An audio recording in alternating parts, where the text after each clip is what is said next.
99.9% of this I did to get to where I'm at today was alone,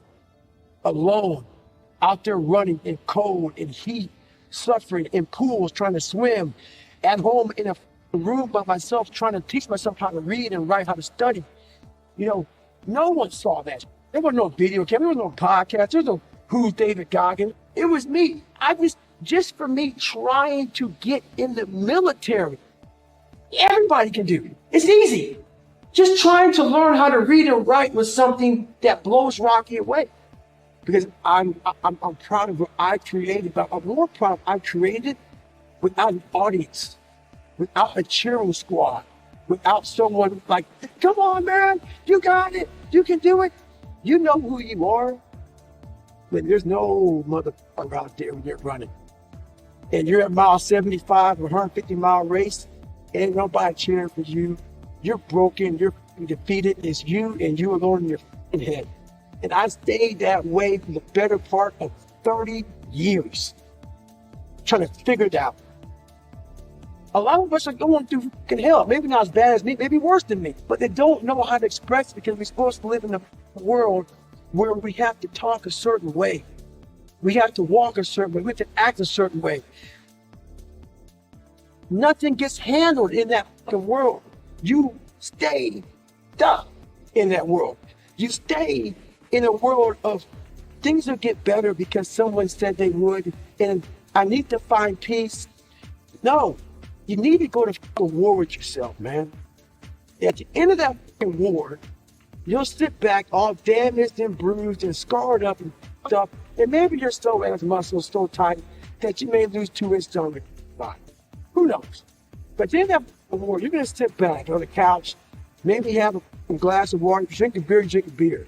The war may be 30 years, but when it ends, you will know what the it's all about then. And then you'll find your peace. I will guarantee you one thing about me is that we all talk about time. We don't have enough of it. That's not really the issue. What you don't do right is you don't prioritize what is important in your life. And for me, training and the daily activities I engage in, that's how I started to build my armor. I started finding self-esteem. Once I found that, doors began to open. I stopped caring about what I thought, about being judged. What if I say this? Will they make fun of me? I stopped caring about that. And that's when my life began to really change for me, slowly but surely. I saw working out as a way to build calluses on my mind. I developed a resistance to the victim mentality. I always associated training with mental toughening. It always looked brutal. People waking up early and doing all these things. It looked horrible. I thought, wow, I need to start doing that. Not to get bigger and stronger, but because it would build me. That looks uncomfortable. I know how it feels to be alone. You have to learn to flip loneliness on its head. I gained a lot of strength from having a sewer mentality. This mentality is about how many people can make it out of the sewer alone with no coach, no trainer, no mentor, just having a straight up killer mentality, a warrior mindset, a no matter what, I'm going to get up mindset. And you have to learn to flip that loneliness into total power. And that's what I managed to do. I thought, if I can come out of this sewer that I'm living in my mind, if I can overcome all these obstacles by myself, how much strength will I gain from this? That looks brutal, getting up early. I don't want to do that, along with a long list of other things. But through that, I found myself and I gained a ton of strength. So I stopped focusing on all the bad things that life handed me and started viewing them more as the ultimate training ground for where I want to go. My mental armor begins to build up by doing these things that are uncomfortable for me. I still hate running. You guys getting up at 5 o'clock in the morning, running here on this golf course. I began to see myself very differently from the average person. I thought, hang on a second. I have something they don't have. I've kept my circle very small. It's been mainly my mom and now my fiance. The more people you have in your life, the noisier it gets, the more distractions arise. True growth comes from a very quiet place in your mind. When you can organize your mind, you must. With so much noise and distraction, there's no organization. So I believe in keeping my circle small. Those people know what they get from me, and I know what I get from them. And it keeps me moving forward, never stagnant. And that's when I began to develop these traits through working out. It became a great, never-ending work ethic. And through that work ethic, I developed self-esteem. I always equated working out to struggle, and I've struggled my whole life. So I realized that I had to start facing the struggle and be mentally strong for it. So that's where I started coming up with the idea. I'm training for life. Mentally, I'm training for life. I don't care about winning trophies. I don't care about winning anything. All I want to do is go the distance. I found out on my own that through discipline, self-discipline, repetition, lots of repetition, the things you don't want to do, that's how you develop a mental armor. Start to armor your mind, because the mind's like, okay, we suffer. We suffer every day. It's what we do. We do stuff that sucks every day. So then when the sucky stuff comes, you're ready for it. And that's how I started coming up. I just started being very uncomfortable. Now it's like a way of life. And I am happy because this is my lifestyle. This is what I want to do. But trying to find your best self, you become unbalanced. People always talk about this mythical creature called balance. I think balance is a bunch of bullshit. Yes, I really do. You think for everybody? I think I was for everybody. Everything in my life. So I had to learn this ability. And I talked about how my physical training gave me the self-discipline that has literally carried me over to other aspects of my life. It may take some people an hour to study something, but I may have to sit down for maybe 10 hours to learn the same thing. And that's very frustrating. So I always talk about running and swimming and all this stuff I did in the military, and pull-up breakers and powerlifting, all these physical peaks.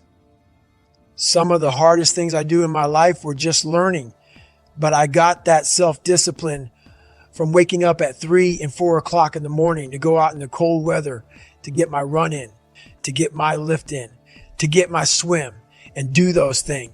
It totally transfers over to my learning. It's that self-discipline you gain from feeling good about yourself by overcoming yourself on the physical aspect of life. It's more important to own your weaknesses. You got to really triple down on those, man. Because why? You want to become a full human being. We like to run away from weaknesses. Like, for instance, if you're good at running, all you want to do is run. If you're great at reading, you have several books. But we don't do those things that we're not good at. So for me, I realized I keep on running away from these things I'm not good at. I have to dive into these things. I have to become one with these things. And that's what happened. And so I own them both. Yeah. And I talk very openly about them both. For years, I've lived like a monk. I don't see or spend time with a lot of people. My circle is very tight. I post on social media once or twice a week, and I never check anybody else's feeds because I don't follow anyone. That's just me. I'm not saying you need to be that unforgiving, because you and I probably don't share the same goals. But I know you have goals too, and room for improvement. And I guarantee that if you audited your schedule, you'd find time for more work and less bullshit. It's up to you to find ways to eviscerate your bullshit. How much time do you spend at the dinner table talking about nothing after the meal is done? How many calls and texts do you send for no reason at all? Look at your whole life. List your obligations and tasks. Put a timestamp on them. How many hours are required to shop, eat, and clean? What's your commute like? Can you make it there under your own power? Block everything at the windows of time. And once your day is scheduled out, you'll know how much flexibility you have to exercise on a given day and how to maximize it. Perhaps you aren't looking to get fit, but have been dreaming of starting a business of your own, or have always wanted to learn a language or an instrument you're obsessed with. Fine, the same rule applies. Analyze your schedule, kill your empty habits, burn out the bullshit, and see what's left.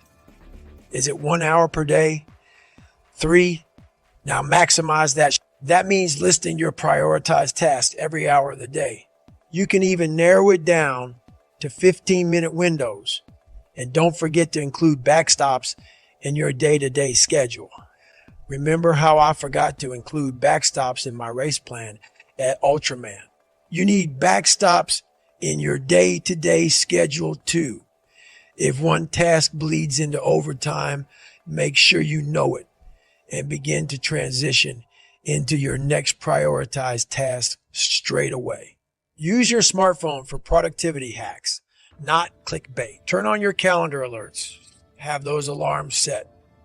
If you audit your life, skip the bullet, and use backstops, you'll find time to do everything you need and want to do. But remember that you also need rest. So schedule that in. Listen to your body. Sneak in those 10 to 20 minute power naps when necessary, and take one full rest day per week. If it's a rest day, truly allow your mind and body to relax. Turn your phone off. Keep the computer shut down. A rest day means you should be relaxed, hanging with friends or family, and eating and drinking well, so you can recharge and get back at it.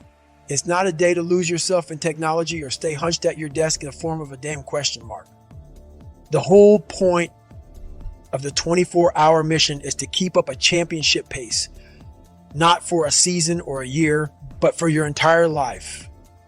That requires quality rest and recovery time, because there is no finish line.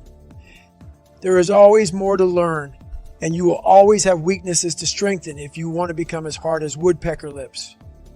Hard enough to hammer countless miles and finish that strong.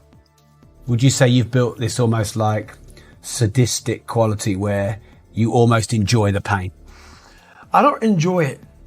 It's necessary. Yeah. It's necessary. So every morning I wake up, it's not just about working out, but for me, working out has been a very big part of my mental growth. So for me, if I am not challenging myself every day, and I swear to God, people will not believe it, I was over almost 300 pounds twice in my life. A person that does that twice in his life does not enjoy cardiovascular activity. Okay? Yeah. So people can put anything they want to in their head. I did realize one thing. The things I don't enjoy that I still do, that's where growth is at. And that's, for me, the only place growth is at is in that very uncomfortable, in that uncomfortable zone. Yeah. So I have to visit it every single day. The main objective here is to slowly start to remove the governor from your brain. First, a quick reminder of how this process works. In 1999, when I weighed 297 pounds, my first run was a quarter mile. Fast forward to 2007, I ran 205 miles in 39 hours, nonstop. I didn't get there overnight, and I don't expect you to either. Your job is to push past your normal stopping point. Whether you are running on a treadmill or doing a set of push-ups, get to the point where you are so tired and in pain that your mind is begging you to stop. Then push just 5 to 10% further. If the most push-ups you have ever done is 100 in a workout, do 105 or 110. If you normally run 30 miles each week, run 10% more next week. This gradual ramp up will help prevent injury and allow your body and mind to slowly adapt to your new workload. It also resets your baseline, which is important because you're about to increase your workload another 5 to 10% the following week and the week after that. There is so much pain and suffering involved in physical challenges that it's the best training to take command of your inner dialogue and the newfound mental strength and confidence you gain by continuing to push yourself physically will carry over to other aspects in your life. You will realize that if you were underperforming in your physical challenges, there is a good chance you were underperforming at school and work too. The bottom line is that life is one big mind game. The only person you are playing against is yourself. Stick with this process, and soon what you thought was impossible will be something you do every fucking day of your life.